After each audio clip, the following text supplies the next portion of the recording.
Welcome to Suman TV. నేను మీ Suman TV Nag. ఎవరైనా సరే గవర్నమెంట్ జాబ్ ప్రిపేర్ అయ్యేటువంటి వాళ్ళు ఎంత చదివినా సరే కొన్నిసార్లు గుర్తుండకపోవచ్చు.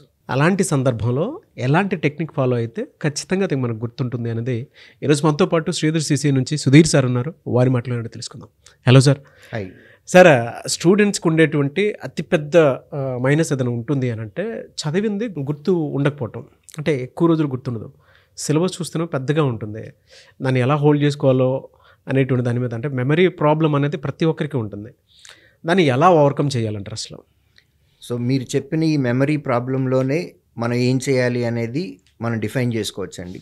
మనకు తెలిసిందే చదవటం, చదివింది ఆర్గనైజ్డ్గా చదవటం, రీకాల్ చేయటం, రివిజన్ చేయటం, ఇవన్నీ ఏదైతే ఉందో దీన్నే మెమరీ అనే వర్డ్లోనే పెట్టుకొని మనం గుర్తుపెట్టుకోవచ్చు. ఓకే. ఫస్ట్ మెమరీలో ఫస్ట్ లెటర్ ఎం, మీనింగ్ఫుల్గా మనం చదువుకోవాలి. ఓకే. మైండ్ఫుల్గా చదువుకోవాలి, ప్రశాంతంగా చదువుకోవాలి. మైండ్లో బర్డెన్స్ పెట్టేసేసుకొని ఎక్కువ కంటెంట్ ముందు పెట్టుకొని చదువుకోవటం కాదు. సో పీస్ ఆఫ్ మైండ్ తోటి మనం కాన్సన్ట్రేటెడ్గా మైండ్ఫుల్గా రీడ్ చేయాలి. Next effective revision.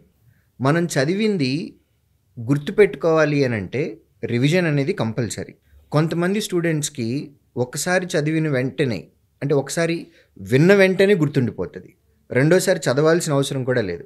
అలాంటి ఫ్రెండ్ నాకు ఒకడు ఉన్నాడు. క్లాసులో ఒకసారి ఒక ఫ్యాకల్టీ చెప్పినప్పుడు వాడు వింటే గనక డెఫినెట్గా ఎగ్జామ్లో కనుక వస్తే యాజ్ ఇట్ ఈస్గా అలానే రాసేస్తాడు. సో ఒకసారి వింటే అతనికి గుర్తుండిపోతుంది. అతని పేరు పాత నవీన్, నా ఎన్ఐటి వరంగల్లో నా క్లాస్మేట్. ఓకే. కొంతమంది స్టూడెంట్స్కి ఫ్యాకల్టీ చెప్పిన తర్వాత ఒకసారి చదివితే గుర్తొస్తుంది. కొంతమందికి ఒకసారి విన్న తర్వాత 2-3 సార్లు రివిజన్ చేయాల్సి వస్తుంది. ఇంకొంతమందికి విని చదివిన తర్వాత వాళ్ళ సొంతగా క్లాస్ రూమ్ నోట్స్ వాళ్ళు రాసుకోవాలి. సో ఇట్లా రకరకాల స్టూడెంట్స్ ఉంటారు కాబట్టి ఫస్ట్ చదివేటప్పుడు మైండ్ఫుల్గా చదువుకోవాలి. తర్వాత రివిజన్ అనేది చాలా ఇంపార్టెంట్. ఎఫెక్టివ్గా చదువుకోవాలి. నెక్స్ట్ మనం ఇందాక మాట్లాడుకున్నట్లే make a note of it. మనం విన్నది ప్రతిసారి కూడా మనకు గుర్తుండాలని రూల్ ఏం లేదండి. మీరైనా సరే, నేనైనా సరే, మనం బోల్డ్ అని వింటూ ఉన్నాం. గత 30 సంవత్సరాలుగా మీరు వింటున్నారు, 40 సంవత్సరాలుగా నేను చాలా వింటూనే ఉన్నా. విన్నయన్నీ గుర్తుండవు. గుర్తుండాలి అని అంటే మనం రాసుకోవాలి. అది మన చేత్తోనే రాసుకోవాలి. రాసుకున్న తర్వాత మన నోటితో మనం ఇంకా వేరే వాళ్ళకి ఎవరికైనా చెప్తే ఇంకా ఎఫెక్టివ్గా ఉంటుంది. సో నోట్ చేసుకోవటం అనేది కూడా ఇంపార్టెంట్. ఆర్గనైజ్డ్గా చదువుకోవాలి. ఓకే. ఏది పడితే అది చదువుకోవటం కాకుండా ఒక ప్రాపర్ షెడ్యూల్ వేసుకొని ఒక ఆర్గనైజ్డ్గా చదవాలి. సో ఈ మెమరీలో M for meaningful reading, mindful reading, E for effective revision, M for make a note of it, O for organised schedule, okay, R for recall. మనం ముందు ఎన్ని చేసాం, పర్ఫెక్ట్గా ఒక షెడ్యూల్ వేసుకున్నాము, ప్రశాంతమైన రూమ్లో కూర్చొని చదువుకున్నాము, చదివింది మళ్ళీ రివిజన్ చేసాము, నోట్ చేసుకున్నాము. అయినా సరే రీకాల్ చేయాలి అని అంటే ఎప్పుడైనా సరే ఒక టెస్ట్ రాయాలి. ఓకే. 1 to 10 పాయింట్స్ మనం చదివామండి. అందులో టెస్ట్ రాసినప్పుడు 2nd పాయింట్ మీద ఒక క్వశ్చను, 9th పాయింట్ మీద ఒక క్వశ్చను, అలా జిగ్జాగ్గా మనకు క్వశ్చన్స్ వచ్చినప్పుడు మనం చదివింది మనం నిజంగా ఎంత గుర్తుపెట్టుకున్నాము అనేది ఆ ఎగ్జామ్ రాసినప్పుడు మనకు తెలుస్తుంది. So this is recall. Okay. Last word, last letter Y. అన్నిటికంటే ఇంపార్టెంట్. ముందు అన్నీ చెప్పినవి అన్నీ జరగాలి అని అంటే ఫస్ట్ మనిషి అనేవాడు ఆరోగ్యంగా ఉండాలి. So your health is so important. So మితంగా తినాలి. డైటింగ్ అనుకుంటా డైట్ చేయకూడదు, అలా అని చెప్పేసి మళ్ళీ దొరుకుతుందో దొరకదో అన్నట్టుగా ఎక్కువగా కూడా తినకూడదు. మితంగా తిని బాడీకి కావాల్సినటువంటి వాటర్ సపోర్ట్ తీసుకొని ప్రశాంతంగా ఉంటే గనక, అంటే కడుపు ఎప్పుడు కూడా ఆకలిగా ఉండకూడదండి. అలానే ఎక్కువ తిని హెవీగా ఉన్నప్పుడు మన బాడీ మనకి సపోర్ట్ చేయదు, లేడౌన్ అయిపోయి పడుకోవాలని అనిపిస్తుంది. మితంగా తిని ఎక్కువ వాటర్ తీసుకొని పీస్ ఆఫ్ మైండ్ తోటి కనుక మనం హెల్దీగా ఉండి మనం కనుక చదువుకుంటూ ఉన్నట్లయితే ఈ మెమరీ అనే వర్డ్లో ఉన్నటువంటి ప్రతి ఒక్క లెటర్కి ఒక మీనింగ్ ఉంది. అదే ఇప్పుడు మనం డిస్కస్ చేసాం. ఇది ఫాలో అయినట్లయితే కనుక డెఫినెట్గా ఎట్లాంటి స్టూడెంట్కి అయినా సరే, కాకపోతే ఇందులో ఉన్న వాటిల్లో ఒక పర్టికులర్ పాయింట్ మళ్ళీ రిపీటెడ్గా చేయాల్సి వస్తుందేమో, అంతే, రివిజన్ ఎక్కువ చేయాల్సి వస్తుందేమో, రీకాల్ కోసం టెస్ట్లు ఎక్కువ రాయాల్సి వస్తుందేమో. బట్ ఈ వర్డ్ ఏదైతే ఉందో దీన్ని యాజ్ ఇట్ ఈస్గా కనుక మనం ఫాలో అయినట్లయితే డెఫినెట్గా ఇంప్రూవ్మెంట్ అనేది ఉంటుంది. సో మళ్ళీ మీకు ఒకసారి గుర్తు చేస్తాను. మెమరీ అనే వర్డ్లో ఫస్ట్ ఎం అంటే మైండ్ఫుల్ రీడింగ్, ఈ అంటే ఎఫెక్టివ్ రివిజన్, ఎం అంటే make a note of it, O అంటే ఆర్గనైజ్డ్ షెడ్యూల్, ఆర్ అంటే రీకాల్, ఎగ్జామ్ రాయాలి, Y your health is very important. So మెమరీలో ఉన్న దీన్ని ఫాలో అవ్వండి, డెఫినెట్గా ప్రతి ఒక్క స్టూడెంట్కి ఇంప్రూవ్మెంట్ అనేది కనపడుతుంది. Thank you sir, thank you so much. Students కంటే శ్రీధర్ సిసిలో మొత్తం ఈ విధంగానే కౌన్సిలింగ్ ఇచ్చి స్టూడెంట్స్ని గవర్నమెంట్ జాబ్ వచ్చేలాగా ప్రిపేర్ చేస్తారండి, ఇలానే ఉంటుందా? డెఫినెట్గా ఒక స్టూడెంట్ ప్రాబ్లమ్ తోటి వచ్చినట్లయితే కనుక ఫస్ట్ ఆ ప్రాబ్లమ్ని అనాలిసిస్ చేసి వాళ్ళకి ఆ ప్రాబ్లంలో నుంచి బయటకు రావడానికి ఏదైతే సొల్యూషన్ ఉంటుందో ఆ సొల్యూషన్ ఇవ్వడానికి డెఫినెట్గా మేము వర్కౌట్ చేస్తాము.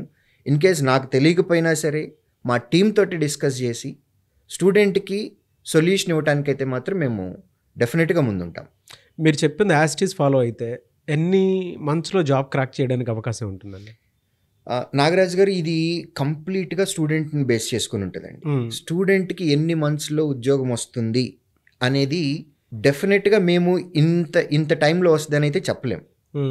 ఒకవేళ అలా ఎవరైనా సరే మా కోచింగ్ సెంటర్లో జాయిన్ అయితే మీకు ఉద్యోగం గ్యారంటీ అని కానీ, లేకపోతే 6 నెలల్లో ఉద్యోగం గ్యారంటీ అని కానీ ఇలా ఎవరైనా చెప్పారు అని అంటే డెఫినెట్గా అది ఫ్రాడ్.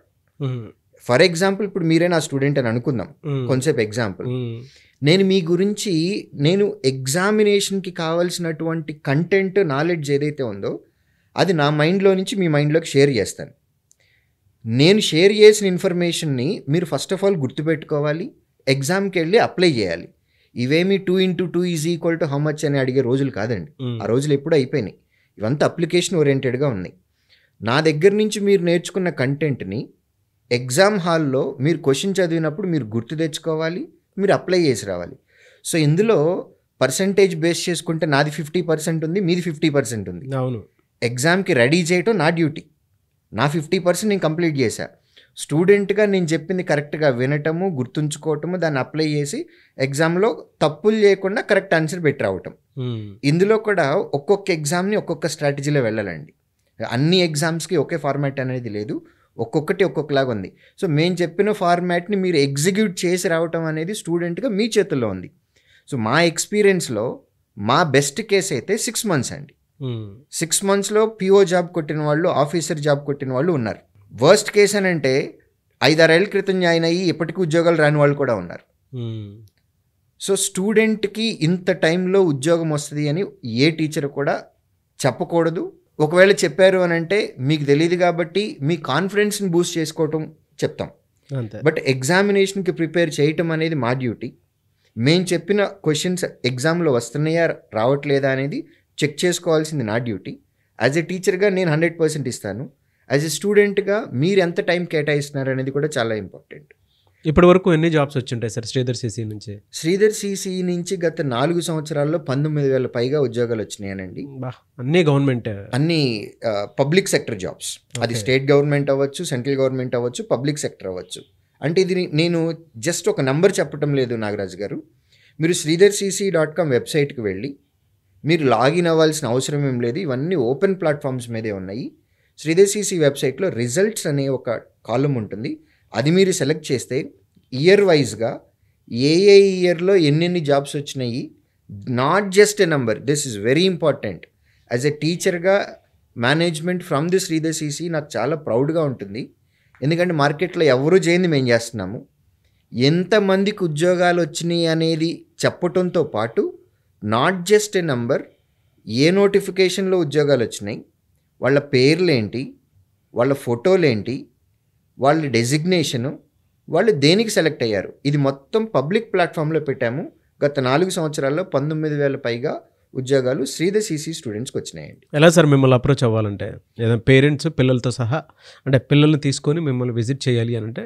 శ్రీధర్ సిసి ఫ్రాంచైజీస్ కానివ్వండి, బ్రాంచెస్ కానివ్వండి, ఏ ఫ్రాంచైజీకి డైరెక్ట్గా వెళ్ళినా సరే మా వాళ్ళు హెల్ప్ చేస్తారు. లేదా స్క్రీన్ మీద కనపడుతున్న ఈ నెంబర్కి మీరు కాల్ చేసిన కనుక మీకు కావాల్సినటువంటి డీటెయిల్స్ మా టీం ఇస్తుంది. డెఫినెట్గా సార్. థ్యాంక్ యూ అండి, thank you so much sir. Thank you Nagaraj గారు. చూసారు కదండి వీడియో. ఈ వీడియోపై మీ అభిప్రాయాన్ని కమెంట్ బాక్స్లో పోస్ట్ చేయండి. మీ పిల్లలు కనుక ఖచ్చితంగా అంటే ఇవాళ అంతా ట్రెండ్ మారిపోతూ ఉంది. కన్సిస్టెన్సీతో కూడుకున్నటువంటి ఏదైనా ఒక గవర్నమెంట్ జాబ్ కావాలి అని అంటే మాత్రం బయట మార్కెట్లో దానికి తగ్గట్టే మెటీరియల్ దగ్గర నుంచి స్టడీ ప్లానింగ్ దగ్గర నుంచి మాక్ టెస్ట్ల దగ్గర నుంచి ఒక రైట్ ఇన్స్టిట్యూట్ ఉంటే తప్ప స్టూడెంట్కి అది ఆ గవర్నమెంట్ జాబ్ అంటే ప్రతి ఒక్కరికి ఒక వరంలానే ఉంటుంది. ఆ వరం కనుక మీకు కావాలి అనుకునేటువంటి వాళ్ళు శ్రీధర్ సీసీని కనుక ఖచ్చితంగా అప్రోచ్ అవ్వాలనుకుంటే స్క్రీన్ మీద మీకు కాంటాక్ట్ నెంబర్ కనిపిస్తుంది. దానికి మీరు కాల్ ఆర్ మెసేజ్ వాట్సాప్ చేసినా సరే డెఫినెట్గా మీరు అప్రోచ్ అవ్వండి. లేదు అనుకుంటే మీ దగ్గరలో ఉన్నటువంటి అంటే 2 తెలుగు రాష్ట్రాల్లో చాలా చోట్ల శ్రీధర్ సీసీ బ్రాంచెస్ ఉన్నాయి. సో మీరు ఆ విధంగా సరే మీ పిల్లల్ని తీసుకొని మీరు అక్కడికి వెళ్ళి విజిట్ చేయొచ్చు. ఈ వీడియో లైక్ చేయండి, షేర్ మాత్రం తప్పకుండా చేయండి. అండ్ మీకు ఏదైనా డౌట్స్ ఉంటే కింద కామెంట్ బాక్స్లో మాత్రం పోస్ట్ చేయండి. ఇలాంటి మరిన్ని వీడియోస్ కోసం మా ఛానల్ ఫాలో అవ్వండి. Thank you. సో ఎవరు ఎక్కడి నుంచైనా అప్రోచ్ అవ్వచ్చా మిమ్మల్ని అప్రోచ్ అవ్వాలంటే? డెఫినెట్గా మాకు ఫీడ్బ్యాక్ సిస్టమ్ అనేది ఒకటి ఉంటుందండి. ఏ బ్రాంచ్లో స్టూడెంట్ అయినా వాళ్ళకి కష్టం కలిగితే ఫీడ్బ్యాక్ అని వాళ్ళ అకౌంట్లోనే ఉంటుంది. అది కనుక పెడితే దాన్ని నేనే చదువుతాను. అవసరాన్ని బట్టి ఫోన్ చేసి కూడా పిల్లోడికి కష్టం బాగా ఎక్కువ ఉంది అంటే నా అంతటి నేను ఫోన్ చేసి కూడా మాట్లాడతాను. Great sir. ఆ ఫీడ్బ్యాక్లన్నిటికీ ఆన్సర్ కూడా నేనే పెడతానండి. అదే అండి, ఒక్కొక్క టీచర్గా కాకుండా ఫాదర్హుడ్ నేచర్ తోటి స్టూడెంట్స్ని గైడ్ చేస్తారు. డెఫినెట్గా అండి. మేము మా పిల్లలతో నిజం చెప్తున్నాం, ఎవరు నమ్మరు. మేము మా పిల్లలతో గడిపే టైం కన్నా ఈ పిల్లలతో గడిపే టైం ఎక్కువ అండి. ట్రూ సార్, నా మార్నింగే చూశాను ఇందాక. Anyways thank you so much Sridhar sir. Thank you.